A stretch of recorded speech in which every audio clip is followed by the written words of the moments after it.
After signing his scorecard, the president then signed an executive order directing a nuclear attack on all nations that do not have a Trump golf club. Mr. Trump indicated he would prefer the bombs to be dropped mid-afternoon next Tuesday after a late lunch.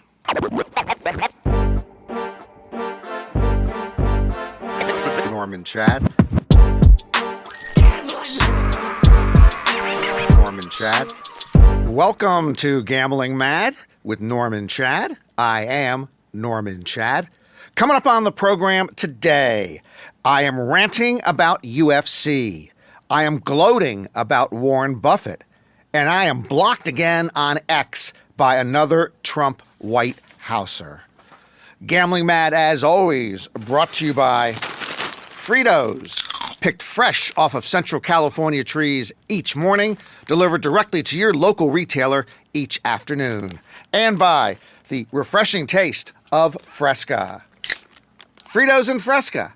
It's a meal. Yes, we are called Gambling Mad, but I wish on occasion we could be called Gambling Glad. It ain't happening. The gambling world is worsening by the month, by the week, by the minute. Last week I talked about the problem with prop bets, and frankly, I let everybody down because there was something obvious that I did not see.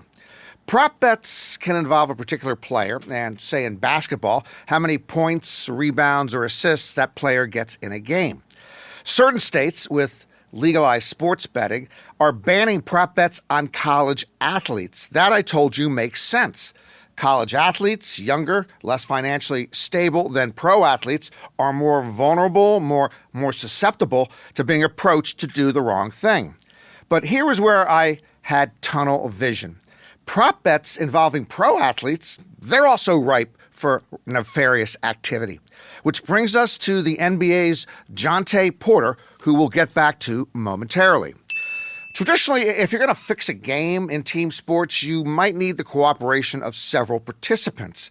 An infamous example of this, the 1919 Chicago White Sox, when 8 of their players took gamblers' money to make sure that they would lose World Series games.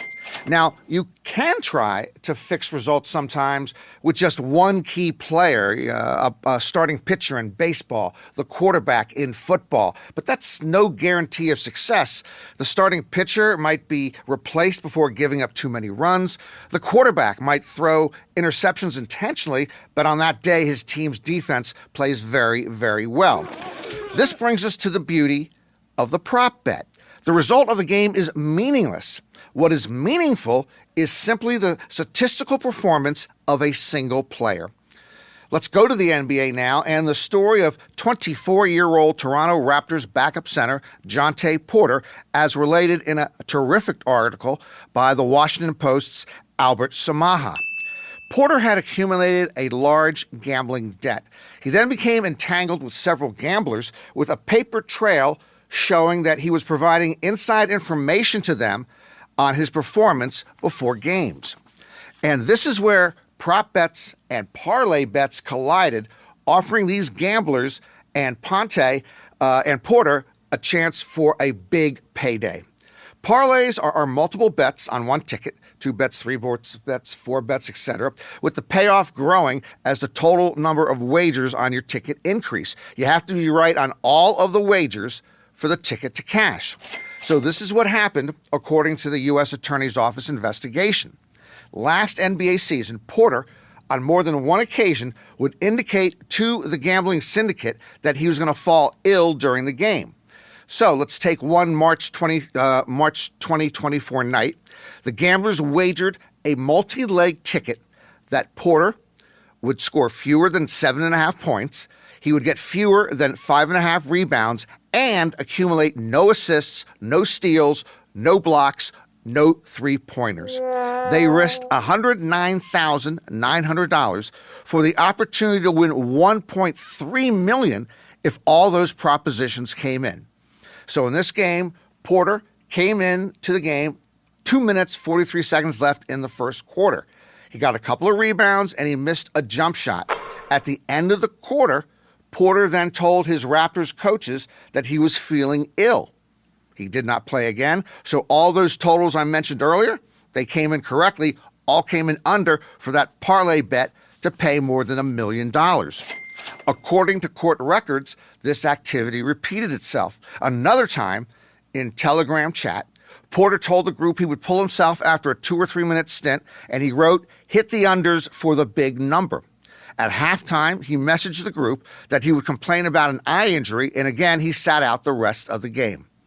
Eventually, online sportsbooks informed authorities that an unusually large amount of money was being wagered on a marginal player. The NBA investigated and issued a lifetime ban for Jontay Porter, the first player barred from the NBA for gambling in 70 years. You're fired. The games and their integrity eventually could be under siege because of sports betting money. Sometimes dirty money, like we saw here with Porter, but sometimes when it's even clean. You know, and I haven't even discussed today the threat to gambling addicts because of the advent of in-game betting. You can do that from the palm of your hand with a smartphone. This is not gambling glad, folks.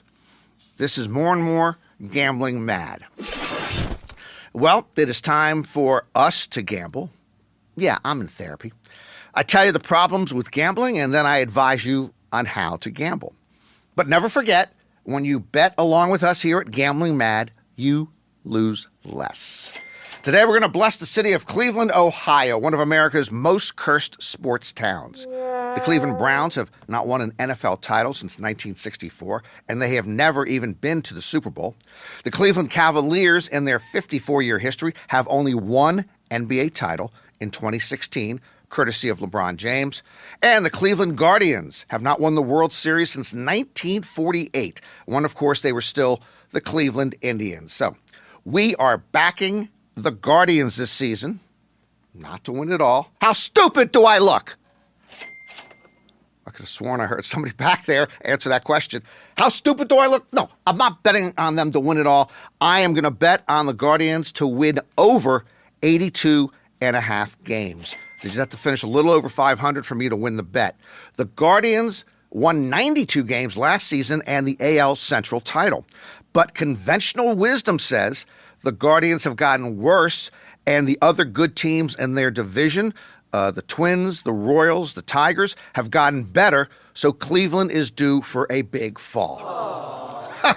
Hey, I am not roommates with conventional wisdom. I don't like the looks of conventional wisdom. I don't listen to conventional wisdom. The Guardians still have Stephen Kwan and Jose Ramirez at the top of their lineup. They still have Tanner Bybee as one of the best young starting pitchers in baseball. Do they have a lot of question marks otherwise? Sure. But I believe many of those question marks will turn into exclamation points. That's some next level analysis there, huh? The Guardians, they always develop players well, and I like the cut of the jib of their second-year manager, Stephen Vogt. Just a reminder, by the way, we keep you up to date on all our bets. My middle name is Transparency, though I cannot spell it. So at the moment, risking a fictional $100 on every wager, we have the Guardians to get over 82 and a half wins at minus 120. The Denver Nuggets to win the NBA title at 14-1 odds. Nikola Jokic to win NBA MVP at plus 300. And in college basketball, St. John's to make the Final Four at plus 650. St. Mary's to make the Final Four at plus 2,500. Hey, if I just get one of those March Madness picks right, we're in the black for all of those bets. That's how it works when you're taking the underdog. 68 teams were selected for March Madness, the NCAA men's basketball tournament just underway. West Virginia was not one of them. The Mountaineers were apparently the best team snubbed. I feel bad for West Virginia. I feel worse for West Virginians whose governor is Patrick Morrisey. He called West Virginia being left out of the tournament, quote, a miscarriage of justice and robbery at the highest level, end quote. He has asked his attorney general to investigate. He said this thing reeks of corruption. The governor stood at a lectern with a sign that read National Corrupt Athletic Association. Now, that's a nice touch. To be sure, West Virginia probably deserved to a spot in the tournament, and the NCAA shouldn't even exist. But I'm not losing any sleep over this. Heck, big-time Division I athletics shouldn't even exist, but don't get me started on that. A very simple solution to all this, so we don't have to go to courts, and we're not giving depositions to people on the selection committee and so forth. Just let all the schools into March Madness. We're talking an extra weekend of games. I've said it for years. Let them all in. What? You disagree? I don't give a damn what you think. Conor McGregor spoke at the White House on St. Patrick's Day and spoke out against the wave of immigrants in his homeland of Ireland. Interesting that the U.S. government would give a bullhorn to a bully with a rap sheet that stretches longer than the Washington Monument. Among the MMA fighter's many sexual misconduct charges is a rape conviction, which calls to mind the big men on campus in the current administration, where the motto is, if you're not mistreating women, you're not trying hard enough. Pete Hegseth, Secretary of Defense, paid a woman who accused him of sexual assault. RFK Jr., Secretary of Health and Human Services, is a serial adulterer who once groped a family babysitter. Elon Musk, dictator of Doge, was sued by 8 former SpaceX employees for fostering a sexually charged atmosphere and treating women as sexual objects. Matt Gaetz, would-be Attorney General. Oh, okay, that's right. We don't have to worry about him at the moment. Oh, and I almost forgot Donald J. Trump, who has been publicly accused by 25 women of sexual misconduct. The president has denied all of the allegations, and other than that one time in which he walked in on naked teenage pageant contestants, as I like to say in New York, move along, nothing to see here. Time for Trump tittle-tattle. All the latest news on the man who signs his name so often only because he can spell it. Cue the music. Seems to be maybe down one horn this week. Who knows? Could be sick leave. President Trump invoked the Alien Enemies Act of 1798 to speed up his mass deportation efforts, despite being unaware of the Alien Enemies Act of 1798 until someone mentioned it at breakfast earlier in the day. I have the best people. The Trump administration is performing polygraph tests on Department of Homeland Security employees to determine who is leaking information operations to the media. Personal note, if I were working for Homeland Security, I would refuse to take the polygraph, but I would admit to leaking information. President Trump again won the club championship at Trump International Club in West Palm Beach, Florida, his third straight, I believe. After signing his scorecard, the president then signed an executive order directing a nuclear attack on all nations that do not have a Trump golf club. Mr. Trump indicated he would prefer the bombs to be dropped mid-afternoon next Tuesday after a late lunch. President Trump declared all the presidential pardons issued by Joe Biden invalid because they allegedly were signed by an auto pen. The president also voided the Declaration of Independence because 2 of the signers, Samuel Adams and Josiah Bartlett, used blue ink instead of black ink. Adams reportedly also spilled beer on the preamble. And finally, President Trump attacked Senate Minority Leader Charles Schumer, saying, quote, Schumer is a Palestinian as far as I'm concerned. He used to be Jewish. He's not Jewish anymore, end quote. Schumer was seen later that night at a debutante ball eating pork chops, frozen peas, and wheat thins. That is this week's Trump tittle-tattle. You're fired. President Trump is considering a new travel ban that would restrict or sharply restrict citizens from 43 nations from entering the USA. This sharply contrasts with my travel ban, which bars anyone booking a Spirit Airlines flight from entering my home. A 43-nation ban from Afghanistan to Zimbabwe. 43 nations. There are 195 nations in the world. The world's greatest salesman is putting up a sorry, we're closed sign to nearly 1/4 of the world's nations. This seems like a lot of paperwork, security checks, double-checking passports, and red tape. If we want to isolate ourselves from the rest of planet Earth, I have a better idea. Let's go to our national map to explain. So we don't want people coming to America anymore. So it's simple. We build bubbles over the USA. One big bubble, my engineering friends tell me, is a logistical nightmare, but several smaller bubbles are realistic. You put it over a state, over a region. So what we do here, and this project shouldn't take more than several years, you have Sector A will be the Northeast, Sector B, the Mid-Atlantic, Sector D, the Midwest, and so forth, covering all the countries with a bubble. We're not forgetting about Alaska, that's Sector I, or the Hawaiian Islands, that's Sector J, okay? This is realistic to put all these bubbles over us, and this accomplishes four things at once. Well, first of all, Elon should be able to do this actually in less than 4 years. It's going to create jobs, just like the Hoover Dam once did.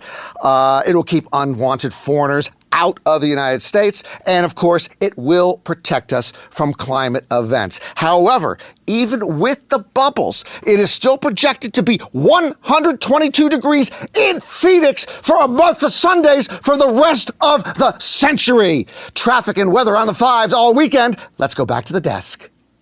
Dan Bongino, the new deputy director of the FBI, blocked me on X last month. Ooh, I'm shaking. And now Kari Lake, perpetual Arizona election loser and denier, and the new head of the Voice of America, has also blocked me on X. Ooh, I'm shaking. But I guess I'm kind of getting the message from the Trump administration. 1, free speech is selective. 2, stay off of X. X is the worst place in America outside of a Tupperware party at Marjorie Taylor Greene's house on a Saturday night. I stay on X primarily for one reason: to fight Elon Musk from within. Me and my 60,000 followers are going to storm the castle when Elon and his 220 million followers least expect it, and we will restore civility, humanity, and decency to public discourse.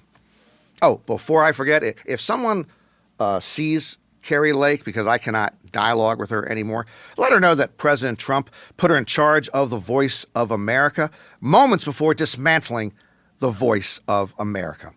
Which does leave us with this chilling reality. The Voice of America had operated since World War II, the voice of freedom worldwide. Donald Trump is now the Voice of America. This is as good a time as any to remind everyone. First, there was MAGA. Some people love MAGA. Love me some MAGA. Then came MEGA. MEGA is better than MAGA. What is MEGA? Make Elon go away. Why? Because he is stomping on liberties, he's stomping on free speech, he's stomping on the Constitution, and he's stomping on traditional media. Nobody stomps on traditional media on my watch. You want to make America great again? Make Elon go away. Hashtag MEGA.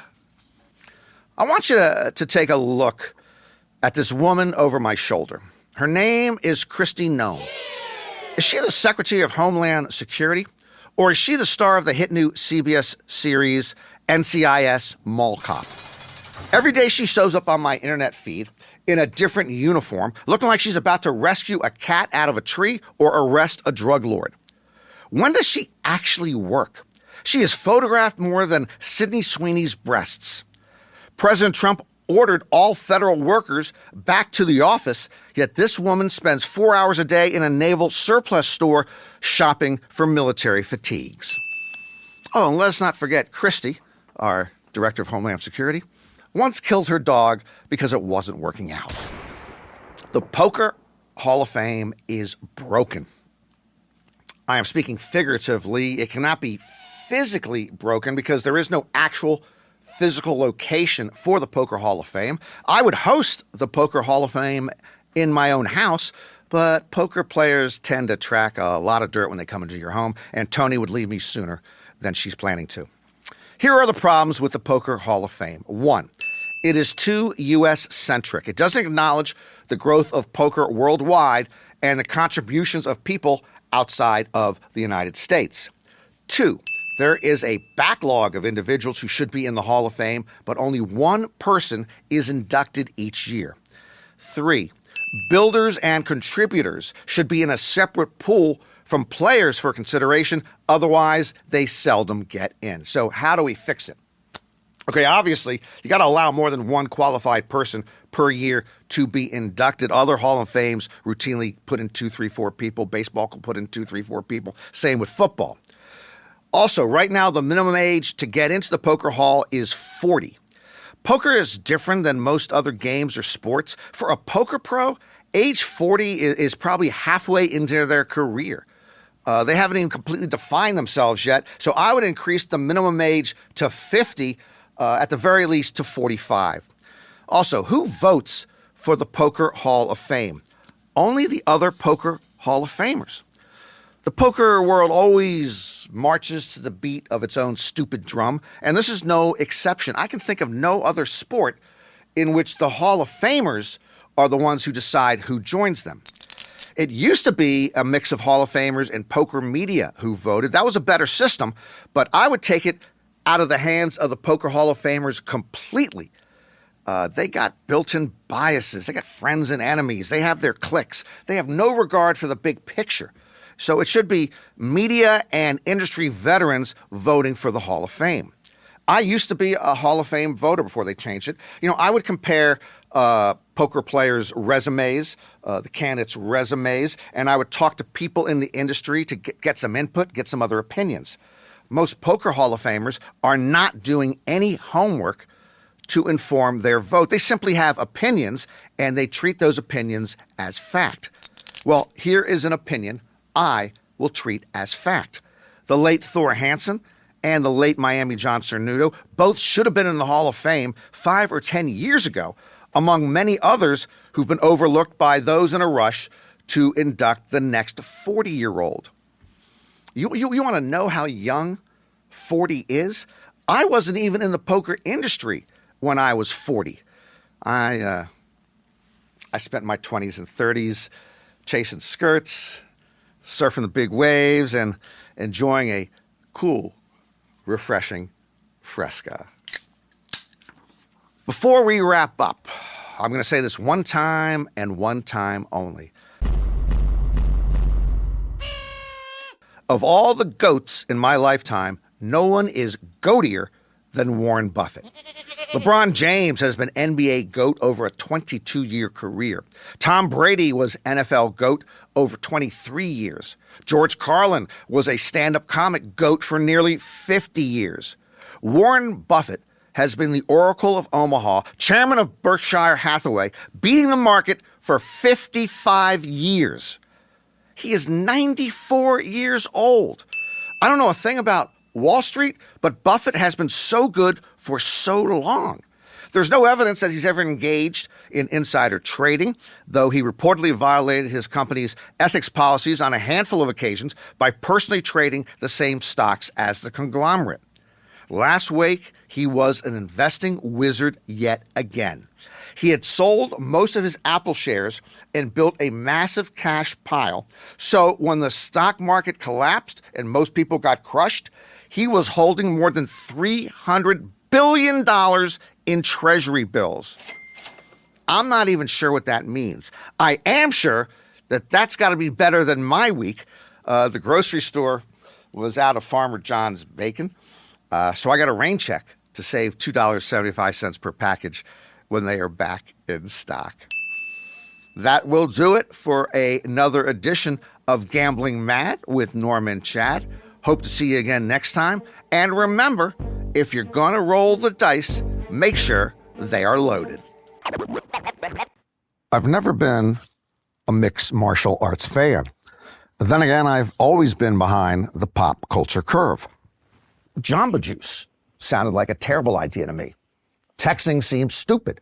Why wouldn't you just call the other person? And then there was the UFC. As it came into being in the last generation, I thought to myself, this is just boxing, but more violent. Do we really need more violent? What type of question is that? This is America. We always want more violent.